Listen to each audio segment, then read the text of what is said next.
This happened to me when I was 13. For some background, I had switched to another school that was further away from home. And now instead of only taking one bus, I had to take a bus, a train, and then another bus to get there. With my now longer commute, I had to leave my house around 7 a.m. if I wanted to be there for 8:30. For the most part, I had never worried about safety since public transit was pretty busy in the morning. As I got off the train, I had to cross a big bridge in order to reach the area with the different bus routes.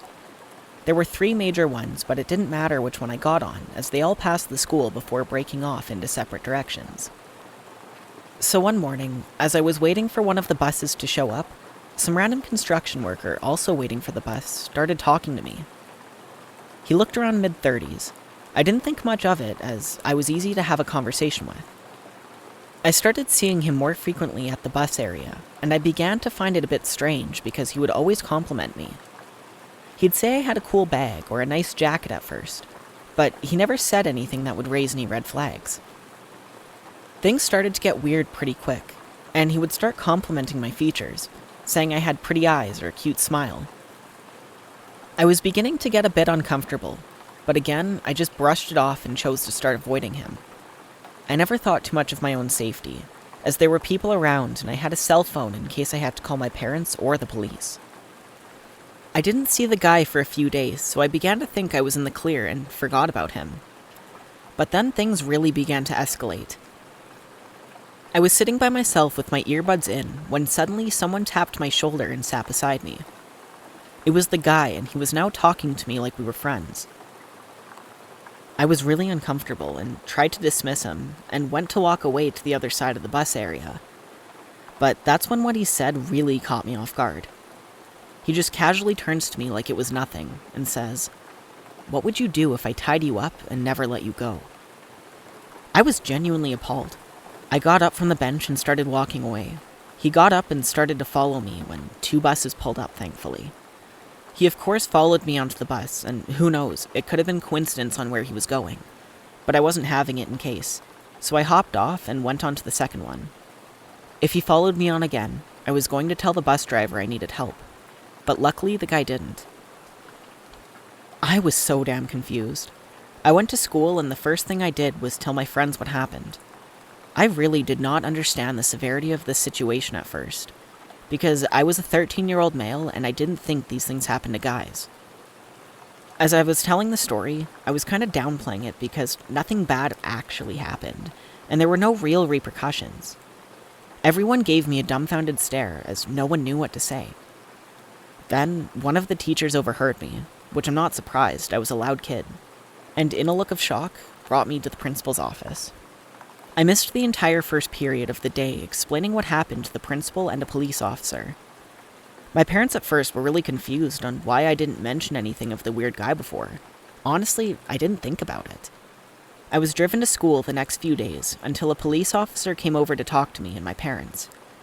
He said that they found the guy on the transit cameras and were able to track him down and talk to him. There wasn't too much the officer could do aside from telling the guy to stay away from me, and that what he said was not appropriate since he technically didn't do anything illegal.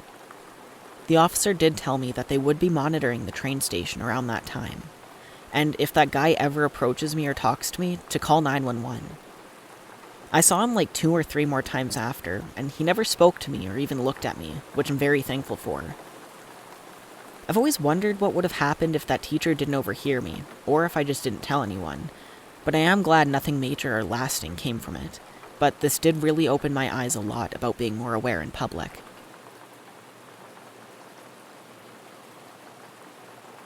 I used to live in a small neighborhood from ages 13 to 18. This took place when I was around 15. I spent most of my time just walking around the neighborhood listening to my MP3 player. There was a guy around the same age as me that lived maybe 5 or so houses down. From neighborhood gossip, I learned that he was homeschooled and had been in and out of juvie due to his anger issues. He was almost always outside, and sometimes when I passed his house, he would start following me. I was smart enough to always have my music down, low enough to be able to hear and be aware of my surroundings. At first, I just passed it off as he ended up walking the same time of day I did. Looking back, I was truly dumb. As time passed, he got closer and closer to me when following, until eventually he decided to come up right behind me. He said something truly heinous, things that I will not repeat here. I mean, he was right in my ear when he was talking. I ran home and told my sister, who basically raised me. She told me I was lying and to stop making up stories. For a while I stopped going out walking, until I needed the fresh air and exercise, and tried again after maybe 2 months. Sure enough, there he was, and came up right behind me and started to say things again. I turned my music up and ignored him. This is what I continued to do every day, until he got tired of me ignoring him, I guess. Because one day, he grabbed my arm. I couldn't get away, and then he grabbed the back of my neck and told me that I should know better than to ignore him. Again, I told my sister. She didn't believe me, and I stopped going out again. 2 weeks later, I woke up to loud bangs on my bedroom wall. There was a garage on both sides of the house, and the wall of my bedroom shared a wall with one of the garages. This garage was unfinished, and there wasn't even concrete down. It was easily accessible from the outside, as it was missing the door at the back of the house. My sister was out of town, and my dad was deaf and bedridden, so it was just me in the house able to do anything. My bedroom also had a door to go outside, so I ran over and locked it. I laid down and waited for the banging to stop, but it didn't. My cousin and her boyfriend lived down the street, so I called her, and she sent her boyfriend down to see what it was. Her boyfriend pulled right up to the backyard and right up to the door into the garage. His headlights filled the garage and outran the guy from down the street, holding a large knife. He took off running, and my cousin's boyfriend followed. It was at this time I called the police.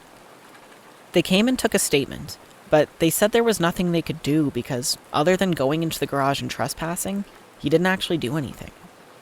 I never took a walk in that neighborhood again. I still wonder how he knew what wall to bang on. How did he know I was on the other side of it? How did he know my sister was gone, or that my dad was bedridden and couldn't do anything? I never locked the door, so had he been in my house to know? What would have happened if I had gone outside? It still gives me the creeps.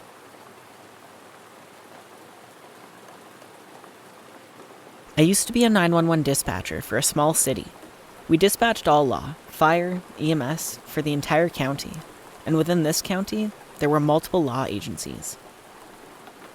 I had been there for about 3 months or so when I met him. Let's call him Jake.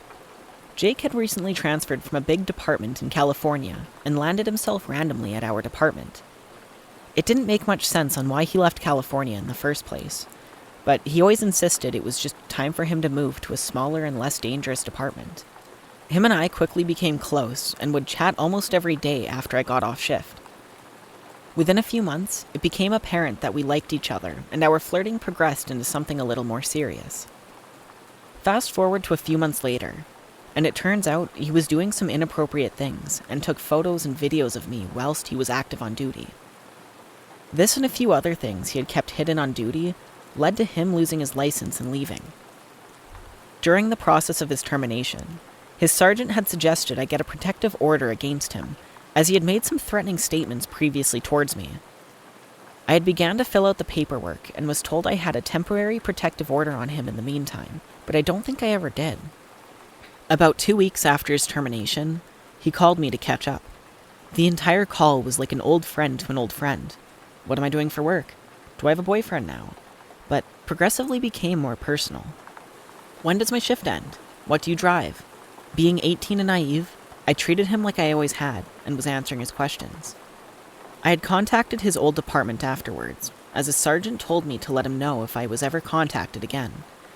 But they turned me away pretty quickly and didn't want anything to do with it. With that, I blocked Jake. Roughly a month later, I get a call from a new number and it's Jake. Once again, he wants to meet up and catch up. But this time, he so casually goes on to tell me about this new house he was wanting to buy in my neighborhood, knowing it was my neighborhood. I'd never told him where I lived in town, let alone what specific neighborhood. During this call, he progressively got more aggressive as well, making statements such as, "If you knew I was going to get canned, I should have just had my way with you." He half-heartedly joked about getting a hotel room just for me, and that was that. A few days later, he FaceTimed me, and once again came off as simply as wanting to catch up with me as he was sick. Midway through our seemingly normal conversation, he makes it apparent that he was touching himself the whole time. Keep in mind, nothing suggestive was mentioned, and our conversation at that point was about his new dog. He's blocked once again, but has tried to follow me on social media, and now I've started to see him in my area. Last I knew, he lived roughly 30 to 45 minutes in the opposite direction from me. Before we go on to the next story, if you could please leave a like and subscribe, it means a lot and helps the channel grow. Thank you. So this started about 2 to 3 years back. I just had a terrible breakup and I started receiving these disturbing phone calls. It started simple. The first call I answered and the person on the other end said how much they missed me. Now, I have a very small circle of friends and I'm not on Facebook or any social sites where I update my photos or daily activities.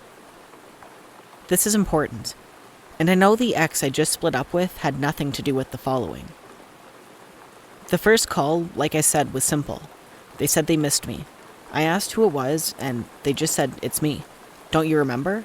So I hung up, and they immediately called back, crying, upset, and saying that I was being mean. The caller was clearly an adult male, but they were talking as if though they were a very young child, around 6. I hung up again, and they didn't call back. Looking back, I should have just blocked the number, and as I mentioned, I just got blindsided by a breakup and wasn't thinking very well. Then they kept calling. They would call, and if I didn't answer, they left messages, saying how pretty I looked with my blue sweater that day, or that they knew how I took my coffee and said they would remember it for when we finally went out for a drink together. I blocked the numbers. They would call from another. I answered one day, yelling at them to leave me alone, and hung up again. When they called back, it wasn't the boy, but his mother. She was very upset, said I was hurting her boy by not wanting to play, and you could very clearly hear the boy crying and screaming in the background. At this point, it dawned on me that this wasn't a joke, prank, or something. There was something seriously wrong with these people, and they were obviously watching me. I haven't heard from the people for a year now, but I checked my phone after a very busy workday and noticed 10 missed calls, and I'm honestly terrified to check my voicemail. I've reached out to the cops, but they won't do anything since I haven't been explicitly threatened, and have been advised to just block calls. I'm going to change my number, but I'm terrified that the calls will continue, even after that, and that it will upset them further.